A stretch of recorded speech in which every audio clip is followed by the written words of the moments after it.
Thailand के बौद्ध भिक्षुओं के बाहों पर भगवान गणेश का टैटू लोगों के चर्चा का विषय बना हुआ है और वे आस्था के साथ इसे बना भी रहे हैं।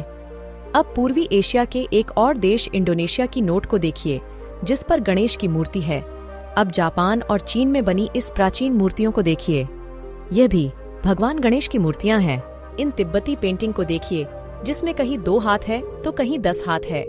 यह अभय मुद्रा में मूषक पर विराजमान गणेश की पेंटिंग है। भारत में गणेश की पूजा ब्राह्मण धर्म के लोग करते हैं।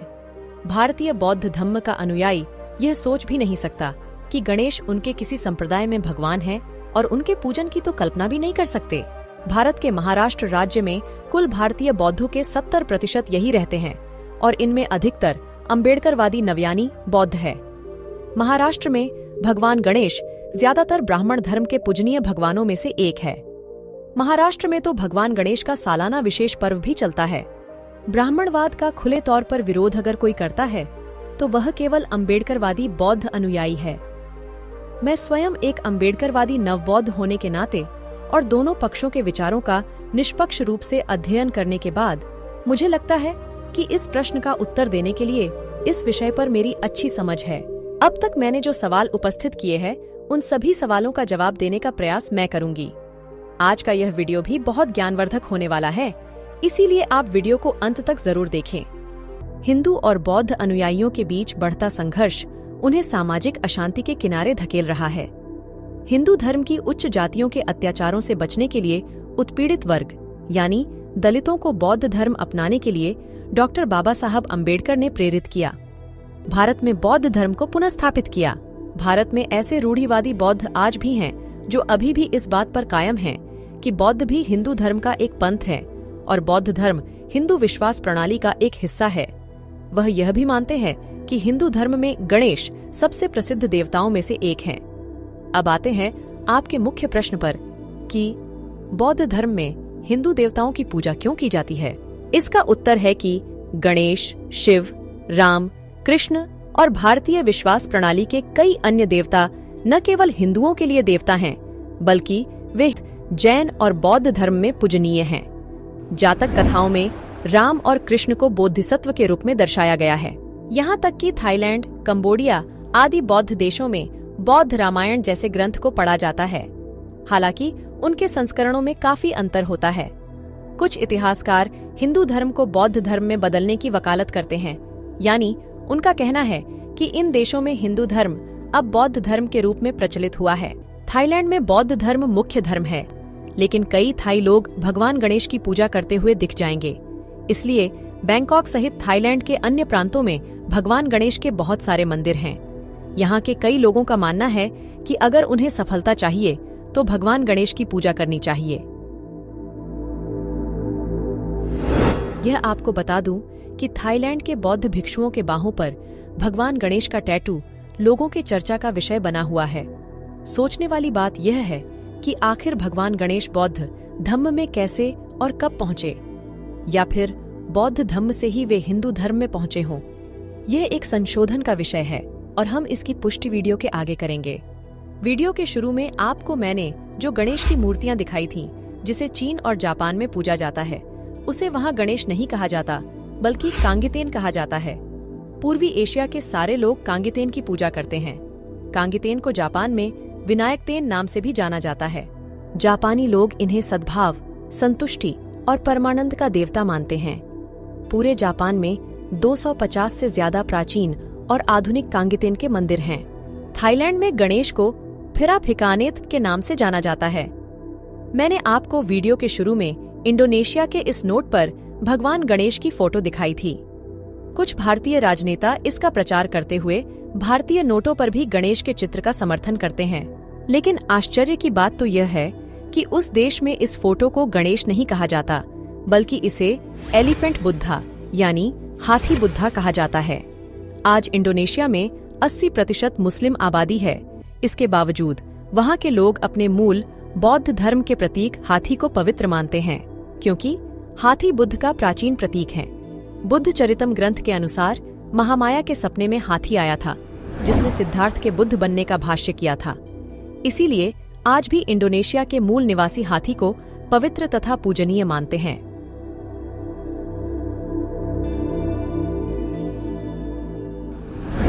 अब यह सवाल है कि भारत में घर घर दिखने वाला भगवान गणेश का यह चित्र आखिर आया कहाँ से? इस पेंटिंग का उगम स्थान कहाँ से है?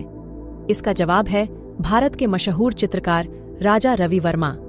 अगर राजा रवि वर्मा नहीं होते तो वैदिक देवी देवताओं की पेंटिंग आज तक नहीं बनती। यह सोचने वाली बात है कि राजा रवि वर्मा ने कहां से देखकर चित्र बनाए होंगे, क्योंकि चित्रकार बिना आधार की कल्पना नहीं कर सकता। उदाहरण के लिए एलोरा बौद्ध गुफा में मौजूद महामाया के शिल्प से प्रभावित होकर राजा रवि वर्मा ने धन लक्ष्मी की पेंटिंग बनाई है। यह गणेश की फोटो इंडोनेशिया में छपती है। जापान, तिब्बत इत्यादि जहां बौद्ध धर्म के तांत्रिक शाखा का प्रभाव है, वहां गणेश की अनेक रूपों में पूजा होती है। गणेश असल में तांत्रिक बौद्ध शाखा में बाधाओं के विनाशक रूप में अवलोकितेश्वर माने जाते हैं। हाथी सदृश्य इस शिल्प का पुरातात्विक प्रमाण जानने के लिए हमें इतिहास में 2000 साल पीछे सम्राट अशोक के काल में जाना होगा। तो चलिए देखते हैं उस दौर में हमें भगवान गणेश के कौन से साक्ष्य मिलते हैं। भगवान बुद्ध की प्रथम मूर्ति सम्राट कनिष्क ने बनवाई थी। इसीलिए बुद्ध के शिल्प पूर्व काल में स्तूप और हाथी को बुद्ध के प्रतीक के तौर में पूजनीय माना जाता था, क्योंकि स्तूप में भगवान की अस्थियां थीं। अस्थियों को स्थापित करके उस पर स्तूप बनवाना यह सदियों से चल रही एक प्राचीन भारतीय परंपरा थी। बौद्ध साहित्य के अनुसार हाथी इसीलिए पूजनीय है क्योंकि बुद्ध की माता महामाया के सपने में एक सफेद हाथी ने उन्हें पुत्र प्राप्ति की भविष्यवाणी की थी। हाथी बुद्ध का प्रतीक है, इसी कारण हाथी के शिल्प दुनिया में पहली बार सम्राट अशोक ने बनवाए थे। उड़ीसा के धवलगिरी में सम्राट अशोक ने बड़ी पहाड़ी को हाथी के रूप में शिल्पांकित कर वहां पर अपने कलिंग विजय का अभिलेख लिखवाया था। बौद्ध धम्म में हाथी को इतना महत्व है कि प्रत्येक बौद्ध गुफा पर हाथी के शिल्प मिलते हैं। महाराष्ट्र के मुंबई में तो मौर्यों ने हाथी गुफा बनवाई थी, जिसे आज एलिफेंटा केव्स कहा जाता है। बौद्ध साहित्य में यह बताया गया है कि धम्मराजा अशोक ने हाथी को अपना वाहन बनाकर, अर्थात बुद्ध के मार्ग को अपनाकर एक आदर्श धम्मराजा बनना चाहा। खुद को एक आदर्श धम्मराजा दिखाने के लिए ही सम्राट अशोक ने हाथी के शिल्प अपने साम्राज्य में अनेक जगहों पर बनवाए थे।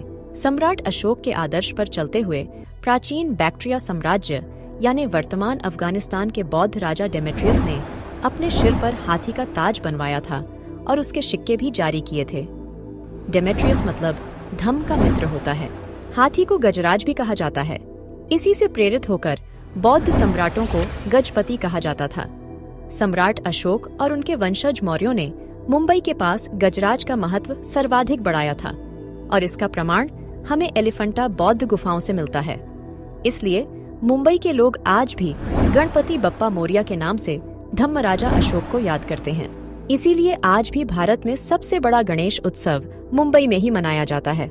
18वीं सदी में पेशवाओं के राज में गणेश उपनिषद लिखकर बौद्ध गणपति को पेशवाओं ने अपनाया।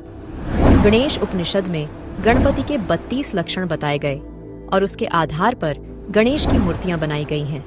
लेकिन गणपति प्राचीन बौद्ध देवता होने के कारण उसे संहारक देवता अर्थात विनायक भी कहा गया है।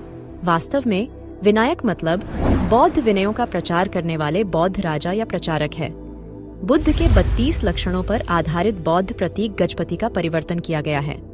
सम्राट अशोक द्वारा केवल हाथी का शिल्प बनाने से क्या हम ऐसा कह सकते हैं कि गणेश बौद्ध धम्म से निकला हुआ देवता है? नहीं कह सकते, क्योंकि हाथी अलग है और हाथी सदृश्य मनुष्य की प्रतिमा उनसे बहुत अलग है। भगवान गणेश को और अच्छी तरह से समझने के लिए इतिहास में सम्राट अशोक के काल से निकलकर आगे 6ठी शताब्दी में जाना होगा, जब भारत में बौद्ध धम्म के मूल सिद्धांत से अलग होकर बनी महायान शाखा भारत में फल फूल रही थी। भगवान गणेश इसी महायान शाखा के वज्रयान और तंत्रयान की देन है। तो चलिए अब महायान शाखा और उनके देवताओं के संदर्भ में जानते हैं।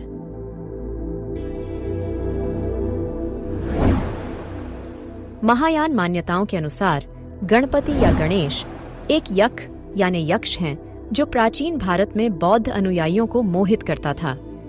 यह एक देवता हुआ करता था जो बौद्ध प्रशिक्षण में हस्तक्षेप करता था, लेकिन बौद्ध धम्म में शामिल होने के बाद यह एक ऐसा देवता बन गया जो सभी बाधाओं और कठिनाइयों को दूर करके बौद्ध धम्म की रक्षा करता है। जापान में वह शिंगोन मंदिरों में स्थापित हैं और उनमें से कई को गुप्त बुद्ध माना जाता है।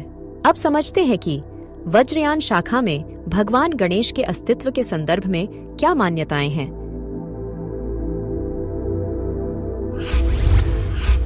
जब भी कोई अच्छे विचार या वस्तु का निर्माण होता है तो उसे उपभोग करने वालों में दो प्रकार के वर्ग जन्म लेते हैं।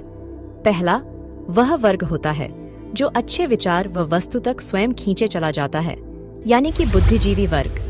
दूसरा वह वर्ग होता है जिसे अच्छे विचार व वस्तु तक खींच कर लाना पड़ता है, यानी अबोध वर्ग। अब इसे दूसरे उदाहरण से समझने के लिए वर्तमान समय की शिक्षा का उदाहरण लेते हैं।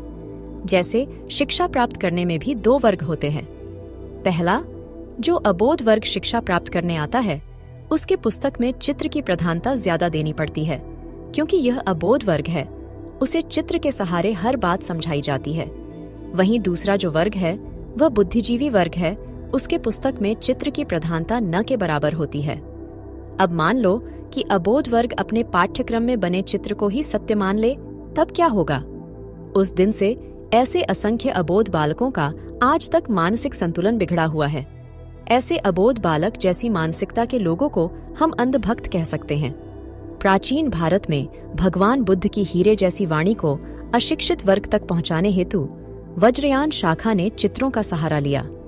लेकिन इस अशिक्षित वर्ग में चित्र के साथ जो भगवान बुद्ध का ज्ञान भाव पहुंचा, उसे संरक्षित नहीं किया गया और वह विलुप्त हो गया। इसीलिए कालांतर बाद चित्र तथा मूर्तियां ही मुख्य बन गई और बुद्ध का मूल सिद्धांत दुय्यम बन गया। इसी कारण अशिक्षित वर्गों के भोलेपन का गैर फायदा लेने वाले धूर्त पुरोहित समूह का जन्म हुआ।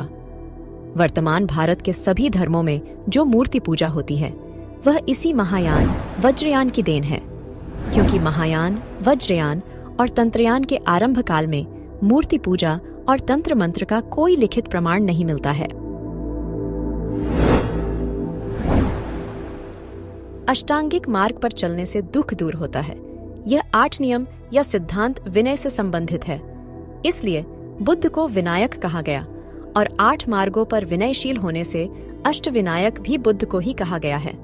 अर्थात अष्टांगिक मार्ग से अष्टविनायक होकर दुख को नष्ट कर सुख की प्राप्ति करवाने वाले बुद्ध हैं। कई महायान बौद्धों के लिए गणेश एक महत्वपूर्ण अभ्यास है।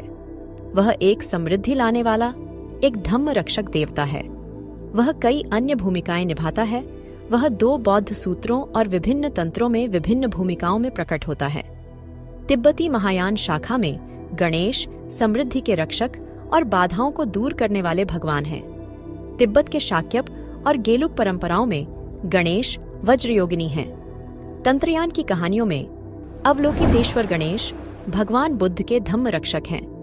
तिब्बती परंपरा में भगवान गणेश का मंत्र उच्चारण ओम आह गा हंग सोहा ऐसा है।